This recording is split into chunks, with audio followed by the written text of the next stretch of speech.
Hey, how you doing? Welcome to another chapter of Comments from the Peanut Gallery. Today, I would like to tell you about some heroes just like you that you have never heard of. But first, to tell you about the heroes, I've got to tell you about the guys that ran and hid first. Okay, time frame. If you were to look into, let's see, John chapter 20, and the whole chapter really, but 2020 and 2021. Yeah, it's kind of unique how the numbers work out, because we are at, what is it, 2020 and about a week or so before Christmas. But the guys that ran and hid first, okay, because Jesus had just been crucified, okay, gone to the cross, in the tomb, and the 11, because Judas went and hung himself, so there was just 11 of them left, and 11 of the closest circle, okay, of disciples. So they ran. They were afraid they were gonna get their heads whacked off or thrown on a cross themselves. So they hid all of them together in a, closest I can tell, it's a stone barn with no windows. Okay, so they're all together. And the first evening, the first night, Jesus shows up there, and they couldn't believe it was him. They just couldn't believe it was him. They had been told earlier by Mary Magdalene that Jesus is alive, that she had seen him, and that Jesus had told her, "Go to Galilee and he will meet with us there." He told us to go to Galilee and he will meet with us there. She had already told him that. But being the mighty men of valor that they were, they blew her off. And so that evening, Jesus shows up in the midst of them, and they're amazed, and they couldn't believe it was him. They were astounded. So he sticks around for a few minutes, and then he leaves again. Told them a few things. And then, in the midst of, they had been told several times, it's recorded in 5 places where either Jesus or an angel told all of the disciples of Jesus to go to Galilee after the crucifixion, to go to Galilee, and that he would meet with them there. It's recorded 5 times in Matthew and Mark. I don't know how many times he actually said it. Could have been hundreds, because he kept saying this as he's getting closer to going to the cross. Well, the next time, and it's recorded in John chapter 21, the next time that, John chapter 20, that, let's see, it was, and again 8 days later, in the same place where they had been, Jesus appears to them again. And they were still in the same place. And says some things to him, says some things to Thomas, and look at my hands, stick your hand into my side. Okay. And then he breathed on him and said, first he said, "Even as the Father sent me, so send I you," just the same way. And then he breathed on him and said, "Receive the Holy Spirit." Okay, that's when I believe that they were born again. That makes sense right there, that they were born of God at that moment. So it's very, very specific in the word that Jesus said to go to Galilee and I will meet with you there. And in Matthew or Mark, one of those two, it identifies where eventually they did go to Galilee and they saw Jesus on the edge of the lake, but they missed the meeting. They missed the event. They missed it all, because John comes back and he had finished chapter 20. If you look at chapter 20, it looks like he's closing out his his historical record of what happened with Jesus walking on this earth. It looks like he's closing it out. And then here comes chapter 21. And in chapter 21, he fills in some missing data.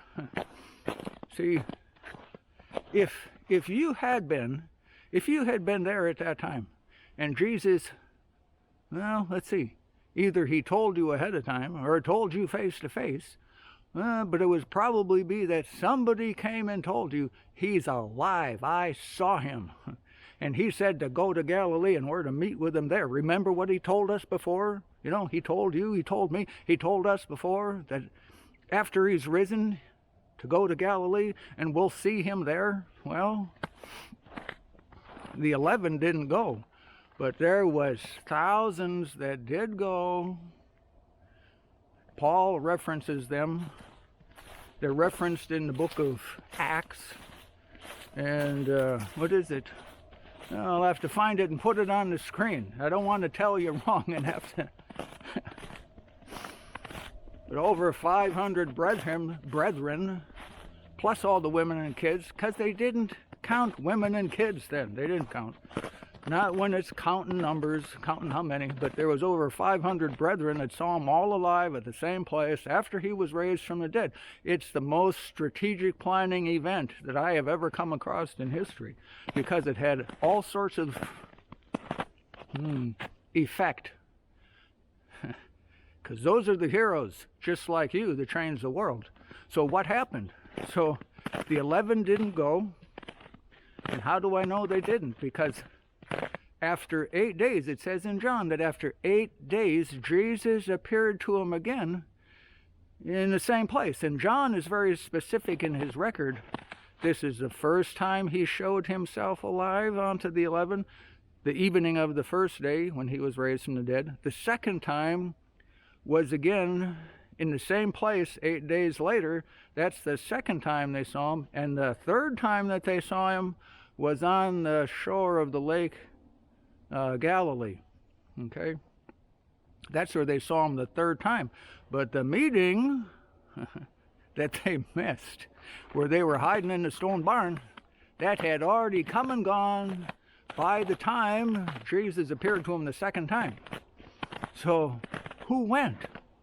Now, if you were there back then, how long would it take you if you heard that Jesus had been, that he was raised from the dead, that God raised him from the dead? How long would it take you to get on your feet and shoot straight out the door and head to that place in Galilee? They all knew where it was.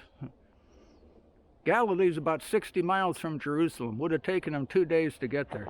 Would you sat around 3 or 4 days thinking about it before you left? I wouldn't have. It would have taken me, well, if it's late at night, then I would have left in the morning. Camera girl and I would have been out the door and gone. He had told them about this before, for months before. He had talked about, after I'm raised from the dead, I'll go before you into Galilee, and there that's where you're going to see me. Okay, there was, Paul records that there's 500 that saw him alive, 500 men, okay, plus the women and kids. So I'm guessing there was, is an easy number, I'm sure there was this many, 2,000 that showed up in Galilee at least. So, because in Israel at that time, there was over 6 million people, okay? That's a whole lot of people. And 2,000 out of 6 million, not very many, but that's about how many that showed up there, at least. So how do I know that the 11 weren't there? Because 8 days later, they were still hiding in the stone barn, still hiding there. And then John says, okay, that the third time that Jesus showed himself to the 11, the Matthew, Mark, Luke, John, no, Matthew, Mark, all the 12. Judas was already dead. Okay. Luke wasn't one of them, I know that. Anyhow, he wrote, but he wasn't one of the 11. So they left. They went to the meeting. There was at least 500 brethren that saw him alive all at the same time. Then they come back. And then what happens when they come back? See, this is where it gets, where what was planned and the strategy was absolutely amazing. How people, each one, taking their place, doing their part, can make a world, absolute world of difference. Heroes just like you, just like me. Take our place and do our part. So what happened? Oh, and you say, well, what happened? Well, the day that was coming, they had just had Passover. Jesus was the Passover lamb, slain on, died on the cross. It pleased the Lord to bruise him and put him to an open shame. So Jesus had died. He was the Passover lamb. He died on Passover. Okay. It wasn't on Friday. It was a counting calendar. It wasn't on Friday. It was on Thursday. Then 3 days later, he spent 3 days and 3 nights in the heart of the earth. 3 days and 3 nights in hell. And then he was raised from the dead right in the pit of hell. Then, what's the next thing that's coming? What's the next monumental, like, holiday day? And you'd say, oh, Pentecost is the next one. It's awesome. It's amazing. But back then, it wasn't called Pentecost. It was a holy day, Shabbat. It is 49 days for the Jewish people. It's 49 days after Passover. For us, we call it Pentecost because that's 50 days. But it's talking about the same day. So what day was it that was coming? One of the 3 major pilgrimages for the nation of Israel that they make back then, 3 major pilgrimages to Jerusalem where they come, okay. They were coming for Shabbat, which was the celebration of the giving of the law. And they were coming from all over the world. All over the world they were coming. So they weren't traveling by plane and car. They had to give themselves a space of time because they were coming, this place is like 1,000 miles away. So in their journey to get there, they would give themselves enough time to travel and arrive a week or 2 early. That was fine. They just didn't want to be late. So there was a bunch that were at the Galilee gathering. And if you look at the first chapter of Acts, at the Galilee gathering, where they come with Jesus up to Jerusalem. Now, up to Jerusalem, it sounds weird because they're moving south, but it was recorded as coming up to Jerusalem because in elevation, the Sea of Galilee like 800 feet below sea level. Sounds weird, but it is. The Sea of Galilee is about 800 feet below sea level, and Jerusalem is about a quarter mile above sea level. So they came up to Jerusalem with Jesus, and they are the ones that he showed himself alive to with many infallible proofs for 40 days. That's the group.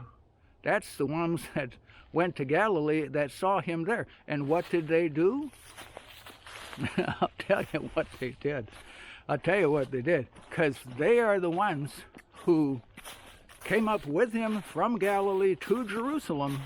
And all of these people that were coming from all over the world, all of them, they were hearing first-hand witness accounts from these people that had seen Jesus alive. They followed him while he was on this earth. Some of them knew him from the time he was it sounds weird, from the time he was just a little kid. The Son of God, he who always was, always will be. But him in an earth suit, some had known him from the time he was a little kid.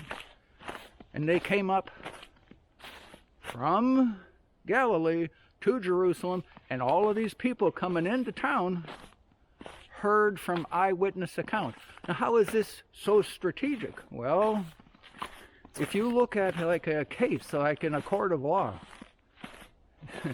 you have thousands of people filing affidavits, if it were, as it were, who were eyewitnesses that could and would give testimony in court about the resurrection of the dead, and that Jesus was raised from the dead, and there's thousands of them, and they are filling Jerusalem, and they are presenting the truth of the resurrection. They're presenting the truth.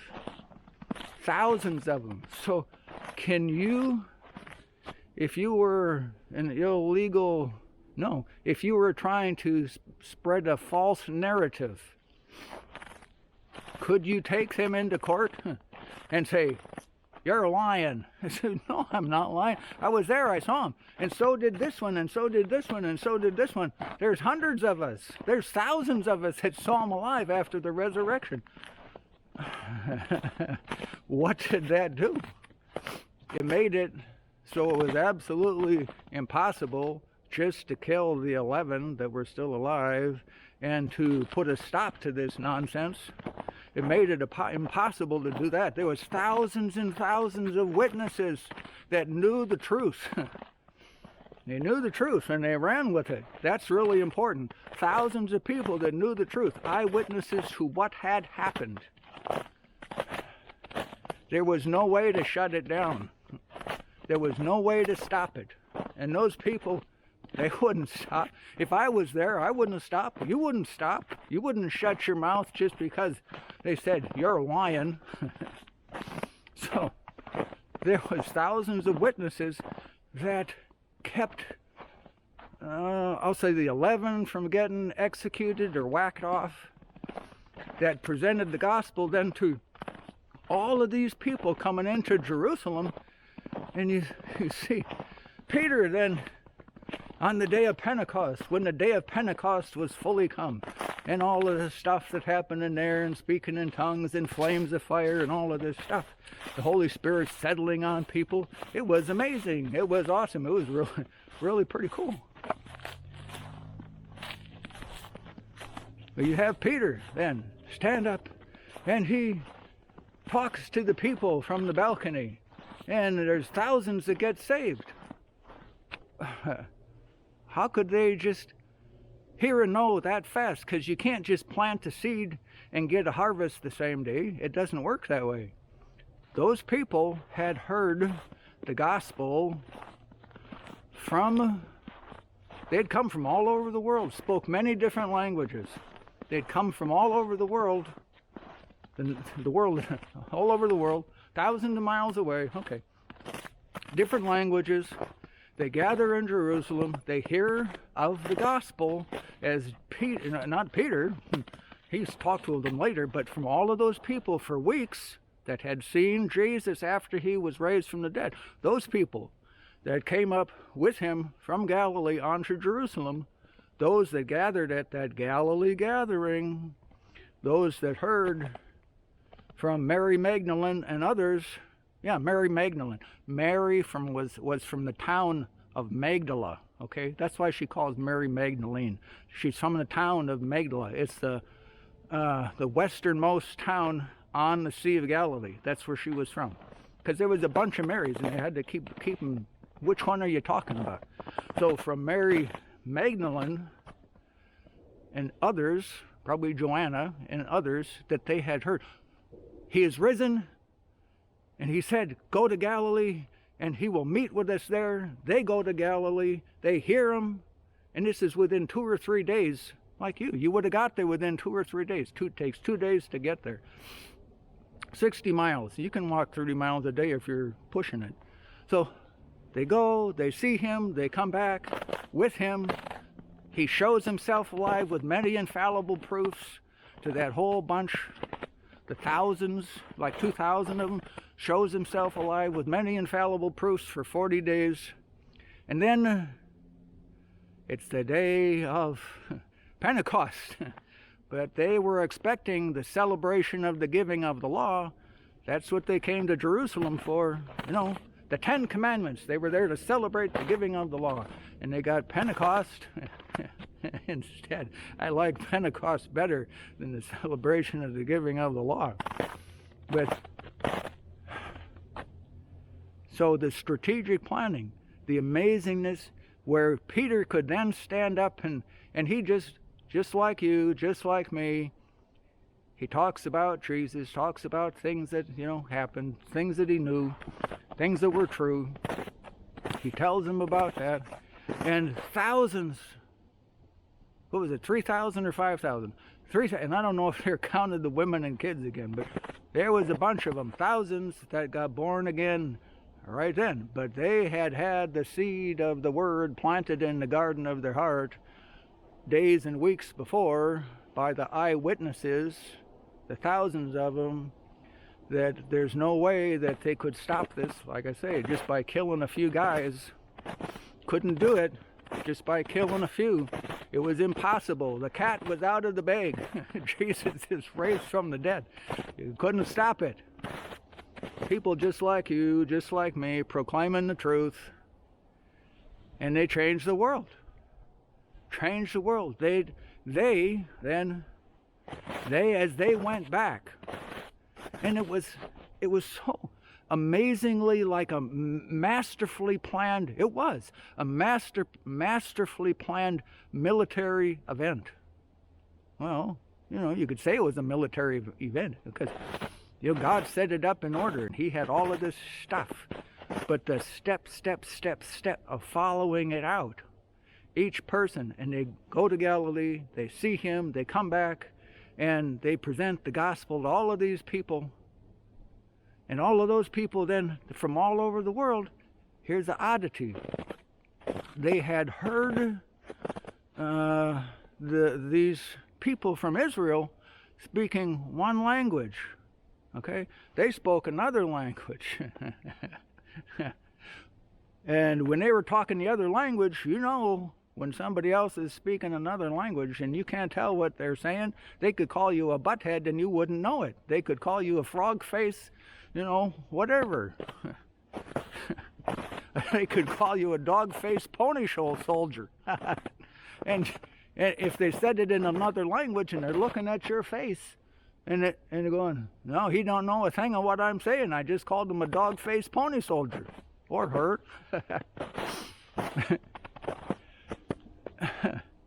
But on the day of Pentecost, when they received not just the new birth, but the baptism of the Holy Spirit, when he settled on them like a warm and fuzzy blanket, and they spoke in other tongues, it says that they heard him speak. They heard him speak in their own language. And how did they know that was unique?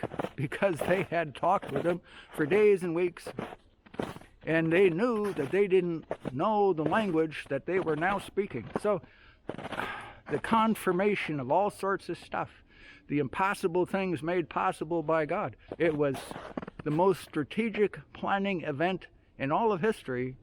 And there was thousands and thousands of people involved in this thing. Thousands that individuals, just like you and me, thousands of people that saw Jesus alive after the resurrection. It wasn't just 12 guys or 11 guys. It was thousands that saw him. The media hides all sorts of stuff, and they do it for naughty reasons. Then they put out a false narrative. Like the disciples stole his body and they hauled him away. They stole his body and they buried it out someplace. They burned it in a ravine. There's been a false narrative put out forever, but the truth is really awesome.